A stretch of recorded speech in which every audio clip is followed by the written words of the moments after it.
The CCC was sometimes referred to as an army. Even though the CCC boys were not in the military, the U.S. Army ran each of the camps. Historians sometimes compare the camp to a school campus. Each camp had a building that served as a cafeteria, another as a library.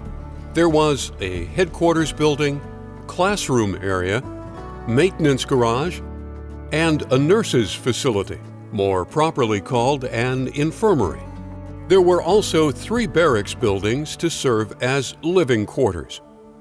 Towns like Mount Horeb benefited from a nearby camp because it was a place of commerce, and it provided support for the camp, especially if equipment broke down and required immediate repair. For example, the rock crusher that ground limestone for farmers' fields got heavy use in the winter and frequently needed repair. So the local repairmen from town would provide service to the job site or the camp. Food for the Mount Horeb camp came by train or truck from Chicago, with perishables coming from the local merchants. Specially trained CCC boys served as cooks. At the Mount Horeb camp, there were 5 CCC boys whose full-time job it was to prepare and cook meals. Just handling desserts was enough for one man. CCC recruit Louis Roydell recalls, "It was quite an operation. I would come in after lunch and get the ingredients going for the pies and mix it in a huge pot. We had another person who got the huge cooking ranges fired up. I got the pies ready while he was doing that, and then into the ovens they went. We had 3 ovens going, and I could bake 24 pies at a time. I did 2 rounds of baking at night, so I could get almost 50 pies done for that night's work." The CCC boys' favorite spots to socialize in town were the Strand movie theater and local restaurants.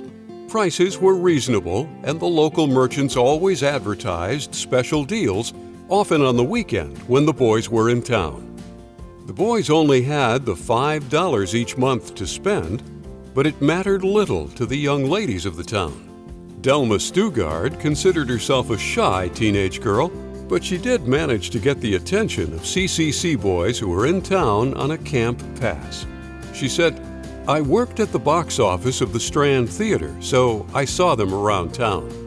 A couple of the boys, Jack Kronk and Jack Stewart, had their pictures taken out by the sign at camp and brought the pictures into town to give to me. I wasn't sure what to say or what to make of it, but I kept the pictures in my scrapbook. Louis Roydell remembers, "Everybody around camp went into town on Saturday nights. Mr. Miller of the Strand Theater gave 49 theater tickets to rookies who came into camp during the month of October. A number of the old-timers would have liked to qualify for this treat." At least once during each year of operation, officers at Mount Horeb camp hosted an open house, so members of the community could see the camp, observe living conditions, examine equipment, and stay for a special dinner served on linen tablecloths in the mess hall.